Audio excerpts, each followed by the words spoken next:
Hello, my name is Matthew Newell and this is Carol Newell. We are the directors of the Family Hope Center located here in Philadelphia. We are very delighted to be able to teach at the Parent Homeschooling Conventions this spring and this fall and this summer. And we're delighted to be able to bring two subjects to you that we have been told by parents are very, very important to them. So we're going to spend our time teaching this summer. And we wanted to give a little bit of an introduction into what we're going to be able to be teaching. The first subject is, do I change my child? Do I change my curriculum or do I change my child? The second subject that we're going to be teaching is, am I on the right road? If my child is hurt, my child has cerebral palsy diagnosis, autism diagnosis, attention deficit diagnosis, epileptic diagnosis, Down syndrome diagnosis, am I on the right track? Am I where I need to be to help my child be the best that they can be in terms of neurological, physiological, physical function? And we're going to address these two subjects, and we're delighted to be able to do so at the homeschool conventions. Carol, how about talking a little bit about that whole concept of changing curriculum versus changing my child? You and I have been doing this for many, many years, and we have some specific ideas about that. Yeah, so whether your child is doing really well with curriculums and you just want your child to do a little bit better, or whether you find that you keep changing each year from one to another, and you find that you think that maybe if I just change the curriculum for my child's math, or maybe if I just change the reading, will that make all the difference? And you may be frustrated over having made those changes several times, or even be thinking, what do I get started with? How do I know what's going to be best for my child? One of the key things we're going to be talking about is, how does my child learn and how does my child's brain function?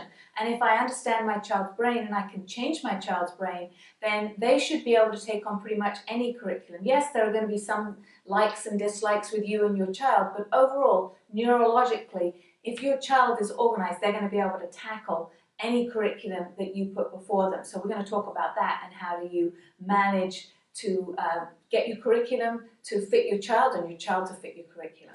Yes, that's pretty key, because if you can do that, if you can understand your child's neurology and understand what his strengths are and then what his challenges are, we don't have to scramble. We don't have to be going to homeschool conventions just squeezing our head thinking, okay, we have to come up with the perfect scenario, the perfect curriculum so he'll succeed.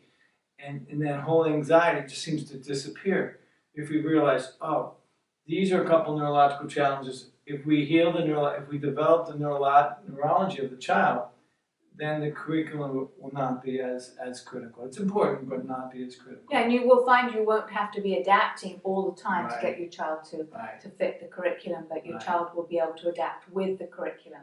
Yeah, and adapting is expensive financially, because you keep changing curriculums, we're not seeing it through.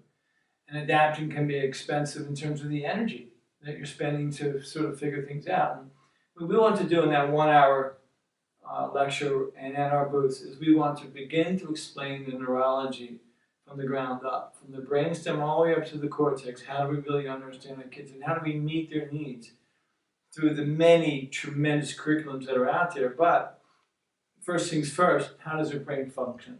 And then we go from there. Right. So whether your child is just getting started and you're just getting started with your child, or whether your child is struggling with different curriculums, we're going to address how do you work with your child for your child to be more successful and not to be adapting so much.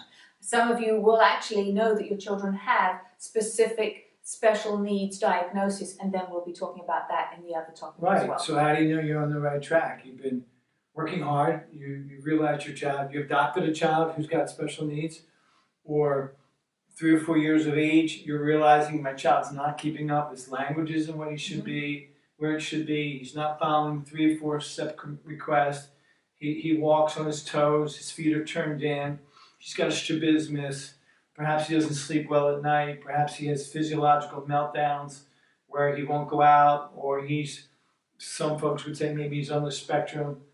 What do we do?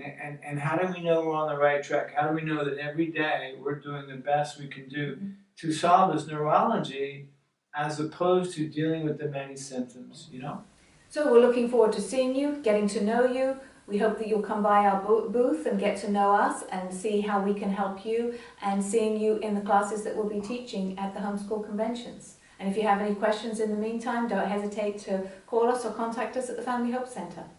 See you soon.